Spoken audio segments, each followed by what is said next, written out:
రాజకీయాల్లో ఎప్పుడు ఏం జరుగుతుందో ఎవరు ఊహించలేం. పెద్ద స్థానంలో ఉన్నప్పుడు అంతా మనకే తెలుసు, మనకన్నా గొప్పవాడు ఎవడు అనేటట్టుగా ముందుకు కదులుతుంటారు. చివరికి రాజకీయంలో ఆ పదవులు కోల్పోయినప్పుడు, బాధ్యతలు లేనప్పుడు చేతులు ఎత్తేస్తుంటారు. నాకేం తెలియదు, అధికారంలో ఉన్నప్పుడు నేనేం చేయలేదు, నా తప్పే లేదు అంటారు. కానీ ప్రత్యర్థులు వీళ్ళ తప్పులను ప్రజల ముందు పెట్టడం, ఆ ప్రజల ముందు తప్పులు పెట్టడమే కాకుండా ఏకంగా వీళ్ళ తప్పులను నిరూపితం చేసే సాక్ష్యాలను చూపిస్తూ జైలుకు కూడా పంపించే కార్యక్రమాలు కూడా చేస్తుంటారు. తాజాగా ఆంధ్రప్రదేశ్ మాజీ ముఖ్యమంత్రిగా చంద్రబాబు నాయుడు గారు ఉన్నప్పుడు అనేక కేసులు ఈయన మీద ఉన్న సంగతి మనందరికీ తెలిసిందే. కానీ తాను ముఖ్యమంత్రిగా 2014 నుంచి 2019 వరకు అధికారంలో ఉన్నప్పుడు అధికారంను అడ్డు పెట్టుకొని అనేక భారీ ఎత్తున కుంభకోణాలు చేశారని, భారీగా అవకతవకలు జరిగినట్టుగా వైఎస్ జగన్మోహన్ రెడ్డి గారు 2019లో తాను అధికారంలోకి రాగానే మెల్లిమెల్లిగా విచారణలు అన్నీ కూడా స్పీడప్ చేస్తూ ఏకంగా చంద్రబాబును స్కిల్ స్కామ్ కేసుల్లో అడ్డంగా అరెస్టు చేయడం, 53 రోజులు సెంట్రల్ జైలుకు సైతం తరలించడం, అవన్నీ కూడా చకాచకా మనం చూసాం. కానీ ఇప్పుడు అనుకోకుండా 2024 ఎన్నికల ఫలితాల తర్వాత ఆంధ్రప్రదేశ్లో అధికారం మారింది, కూటమి నెగ్గింది. 2024 ఎన్నికల్లో విజయం సాధించడం, చంద్రబాబు నాయుడు గారు మళ్ళీ ముఖ్యమంత్రి అవ్వడం మనమంతా చూస్తూనే ఉన్నాం. మరి ఇప్పుడు ఈ కేసుల వెనుక ఏం జరుగుతుంది? స్కిల్ స్కామ్ కేసుల్లో అడ్డంగా చంద్రబాబు నాయుడు ఆనాడు అరెస్ట్ చేశారు, జైలుకు పంపించారు. మరి స్కిల్ స్కామ్ ఆధారాలన్నీ కూడా చాలా గట్టి ఆధారాలు, బలమైన ఆధారాలే. చంద్రబాబుపై నమోదైన ఈ స్కిల్ స్కామ్ బలమైన ఆధారాలు ఉండడం వల్లే ఆనాడు 53 రోజుల పాటు చంద్రబాబు నాయుడు గారికి కనీసం బెయిలు వచ్చే పరిస్థితి లేదు. మరి ఇప్పుడు స్వయంగా చంద్రబాబు నాయుడు గారే ఏకంగా ముఖ్యమంత్రి కుర్చీలో కూర్చున్నప్పుడు ఈ కేసుల్లో ఏదైనా గొప్పగా ముందుకు అడుగులు పడే అంశం కనబడుతుందా? ఈ కేసుల నుంచి తప్పుకునేందుకు, ఈ కేసుల్లో ఉన్న కీలక డాక్యుమెంట్లను మాయం చేసేందుకు ఎందుకు శ్రీకారం చుట్టారు? ఇదే ఇప్పుడు అందరి నోటా వినబడుతున్న ప్రశ్న. ఇటీవల ఈ కేసుపై హైకోర్టు సంచలన తీర్పు కూడా ఇవ్వడం జరిగింది. ఈ కేసు వ్యవహారం పూర్తి వివరాలతో కౌంటర్ దాఖలు చేయాలి అని రాష్ట్ర ప్రభుత్వాన్ని ఆదేశిస్తూ ప్రభుత్వ ప్రధాన కార్యదర్శి, హోంశాఖ ముఖ్య కార్యదర్శికి నోటీసులు జారీ చేసింది. అయితే ఇక్కడ ఈ కేసులపై వెంటనే సిబిఐ, ఈడీలకు అప్పచెప్పాలి ఈ కేసును అన్నిటినీ అంటూ కూడా ప్రజా ప్రయోజన వ్యాజ్యం పిల్ దాఖలు చేశారు ఒక అడ్వకేట్. ఈ పిల్కు విచారణ అర్హత లేదన్న రాష్ట్ర ప్రభుత్వ సీనియర్ అడ్వకేట్ ముకుల్ రోహిత్కు హైకోర్టు చురుకులు అంటించింది. తదుపరి విచారణ 11 సెప్టెంబర్కు వాయిదా వేస్తూ ఉత్తర్వులను జారీ చేసింది. స్కిల్ డెవలప్మెంట్ స్కామ్, మద్యం కుంభకోణం, ఆంధ్రప్రదేశ్ ఫైబర్ నెట్ కుంభకోణం, అసైన్డ్ భూముల కుంభకోణం, ఇసుక కుంభకోణం, ఇన్నర్ రింగ్ రోడ్ అలైన్మెంట్లో అక్రమాలకు తదితరులకు సంబంధించిన చంద్రబాబు నాయుడే కాకుండా ఇతరులపై కూడా నమోదైన కేసుల్లో నిష్పక్షపాతంగా దర్యాప్తు చేసే పరిస్థితులు ప్రస్తుతం లేనందువలన ఈ బాధ్యతను సిబిఐకి లేదా ఈడీలకు అప్పగించాలి అంటూ సీనియర్ పాత్రికేయుడు, స్వర్ణాంధ్ర పత్రిక ఎడిటర్ బాలగంగాధర్ తిలక్ హైకోర్టులో వేసిన ఈ పిల్ ఇప్పుడు సంచలనం రేపుతోంది. దీనిపై తాజాగా విచారణ సందర్భంగా పిటిషనర్ సీనియర్ న్యాయవాది శ్రీపద్ ప్రభాకర్ వాదనలు వినిపిస్తూ రాష్ట్రంలో నెలకొన్న అసాధారణ పరిస్థితుల్లో ఈ వ్యాజ్యాన్ని దాఖలు చేసినట్లుగా ఆయన తెలిపారు. చంద్రబాబు నాయుడు తదితరులపై నమోదైన 7 కేసుల్లో దర్యాప్తునకు సిబిఐకి బదలాయించాలి అంటూ కోరడం జరిగినట్టు ఆయన వివరించారు. ఈ కేసుల్లో ప్రస్తుత ముఖ్యమంత్రి చంద్రబాబు నాయుడు గారు నిందితుడిగా ఉన్నందున రాష్ట్ర దర్యాప్తు సంస్థలు పోలీస్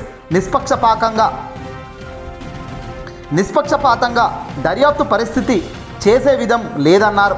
ఈ కేసుల్లో ఐపీఎస్ అధికారులు సంజయ్, అలాగే కొల్లి రఘురామరెడ్డి దర్యాప్తు చేసి ఇప్పటికే కోర్టులో ఛార్జిషీట్ దాఖలు చేసినట్లుగా ఆయన చెప్పారు. ప్రభుత్వం మారగానే, ఎప్పుడైతే కూటమి ప్రభుత్వం అధికారంలోకి రాగానే ఈ 2 అధికారులు దర్యాప్తు బాధ్యతల నుంచి తప్పించారని కూడా ఇక్కడ కోర్టు ముందు నివేదించారు. దీనిపై సిబిఐకి అప్పగిస్తే తప్ప ఈ కేసులో పురోగతి ఉండదని, లేదంటే చాలా నష్టం జరుగుతుందని కూడా ఇక్కడ వివరించారు. గత ప్రభుత్వ హయాంలో సిఐడి నమోదు చేసిన కేసులన్నిటినీ సమీక్షిస్తామని ఇటీవల ముఖ్యమంత్రి చంద్రబాబు, అలాగే హోంమంత్రి అనిత గారు మీడియా సమక్షంలో చెప్పడం కోర్టు దృష్టికి తీసుకెళ్లారు శ్రీపద్ గారు. ఆ క్లిప్పింగ్లను సైతం ఆయన ధర్మాసనం ముందుంచారు.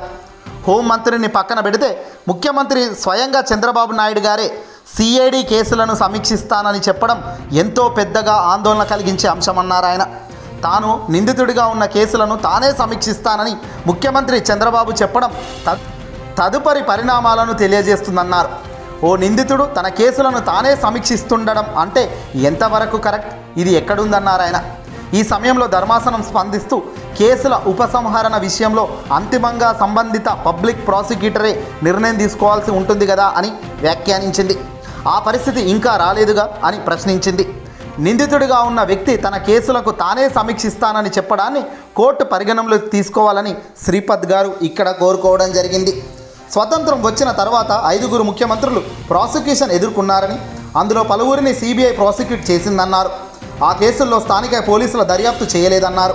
ఇప్పుడు నిందితుడిగా ఉన్న ముఖ్యమంత్రి చంద్రబాబు నాయుడు గారు తనపై నమోదైన కేసుల తాలూకు కీలక డాక్యుమెంట్లను పరిశీలించి వాటిని తనకు అనుకూలంగా మలుచుకునే అవకాశం ఎందుకు లేదో ప్రశ్నించాడు.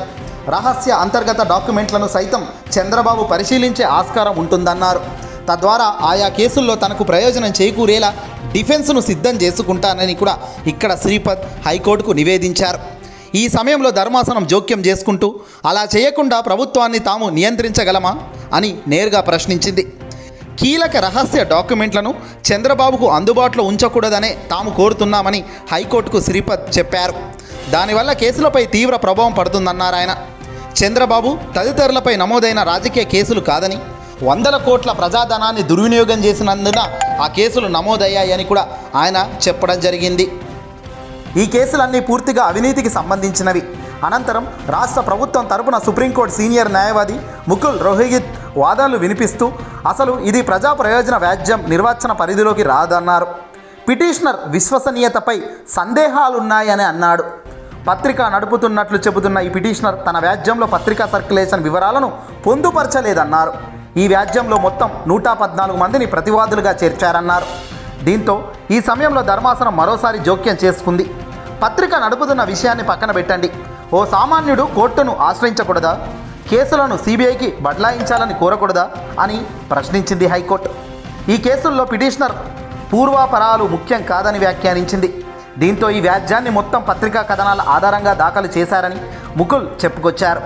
2 అధికారులను బదిలీ చేశారని చెబుతున్నారని, వాస్తవానికి బదిలీపై వారికి ఎలాంటి అభ్యంతరం లేదన్నారు.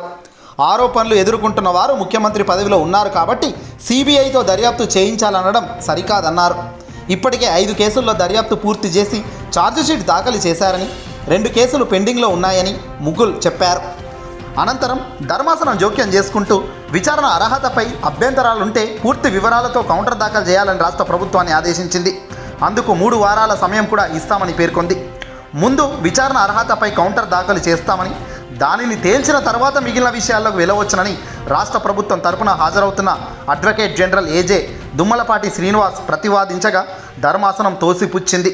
ముక్కలు ముక్కలుగా విచారణ చేయబోమని ధర్మాసనం చెప్పింది. విచారణ అర్హతతో పాటు పిటిషనర్ లేవనెత్తిన అన్ని అంశాలతో కౌంటర్ దాఖలు చేయాల్సిందేనని తేల్చి చెబుతూ విచారణను వాయిదా వేసింది. ధర్మాసనం జోక్యం చేసుకుంటూ ఆ 7 కేసుల్లో ఎఫ్ఐఆర్లు ఎప్పుడు నమోదయ్యాయి, ఛార్జిషీట్ ఎప్పుడు దాఖలు చేశారు అనే వివరాలను ఆరా తీసి నమోదు చేసుకుంది. కేసుల విషయంలో సంజయ్, రఘురామిరెడ్డి ఎంతో గొప్పగా తమ బాధ్యతలను నిర్వర్తించారని శ్రీపద్ తెలిపారు.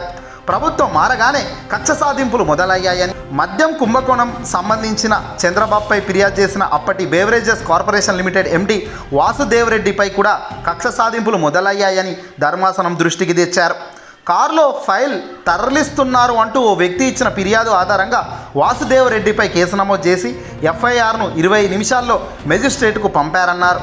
ఒలింపిక్స్లో ఇలాంటి పోటీలు నిర్వహిస్తే ఆ పోలీస్ అధికారికి ఖచ్చితంగా బంగారు పథకం దక్కుతుందని చమత్కరించారు. చంద్రబాబు నాయుడు కాదు, చంద్రబాబు నాయుడు పైన ఉన్న కేసులు, ఆ కేసుల వివరాల గురించి హైకోర్టులో ఈరోజు జరిగిన ఈ క్లుప్తమైన వివరణ చాలా ఆసక్తికరంగా మారింది. ఓ సామాన్యుడు కోర్టుకు రాకూడదా, సిబిఐ దర్యాప్తు కోరకూడదా, చంద్రబాబు కేసులన్నీ సిబిఐకి అప్పజెపుదేనే న్యాయం జరుగుతుందని ఒకవైపు వాదిస్తుంటే అవసరం లేదు అని మరోవైపు, వీటి మధ్య సెప్టెంబర్ 11కు వాయిదా పడింది.